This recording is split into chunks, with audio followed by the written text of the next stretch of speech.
But I will go ahead and set weapons. You can set weapons to quick keys on the PC. So we'll set the good pistol to 1, BB gun to 2, and that's all we'll need. I'm not going to even bother with melee weapons. Our unarmed skills are way better than melee weapons, so not much point.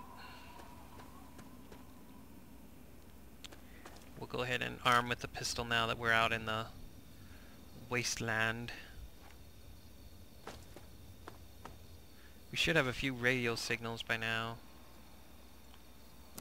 Let's go ahead and listen to the ones we have, at least for the DLC.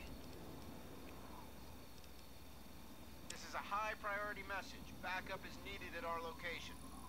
Any personnel listening on this frequency, please report at once.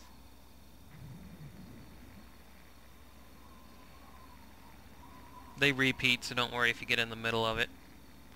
Just listen again.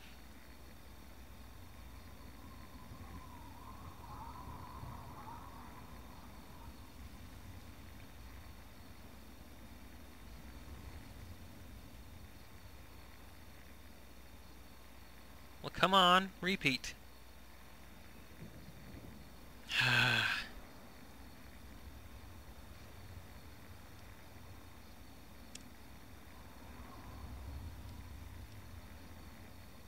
To anyone who can hear me, my name is Werner. I come from a settlement to the north. I have information of great value to anyone willing to help me free my people. Please, help us.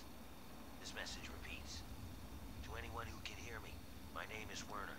I come from...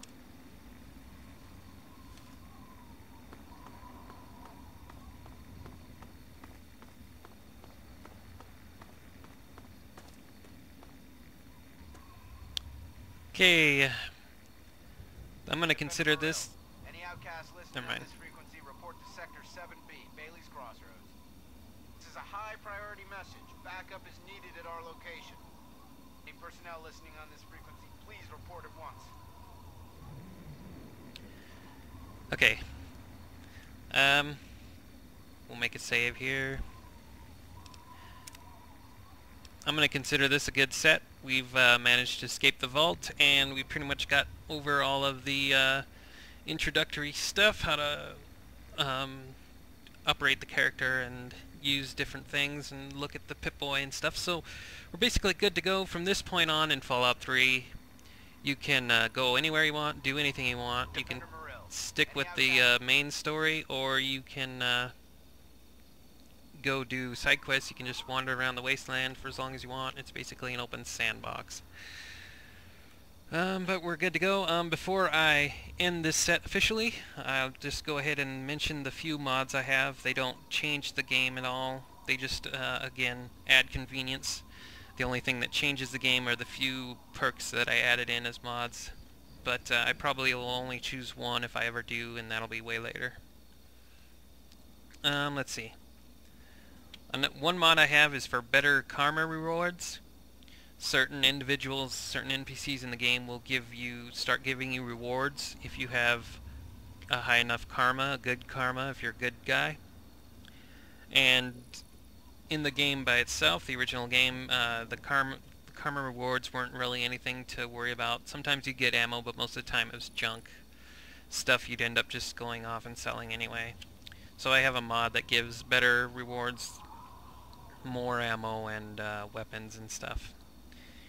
They're still probably going to end up being stuff I just sell, but at least they're decent and worth having.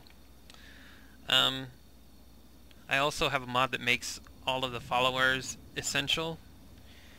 Basically, in the original game, anytime you hired somebody to join you, to help you, it was basically like having an escort mission all the time. Because most of the followers would die, and if they fell in battle, they died permanently, like in other games. This mod I have just makes them essential to the game, meaning that they won't die in battle. They'll just fall unconscious if they lose enough health, and then they'll get back up a few minutes later. Very important, because I hate escort missions. I hate it when when games force escort missions, but when you're voluntarily escorting someone around, especially in the wasteland where it's a very dangerous place, it just sucks. So all the followers are essential, meaning they can't die, but they can fall unconscious and still take damage. And the other mod I have is to make mutilated body parts that you'll find across the wasteland and loot sellable.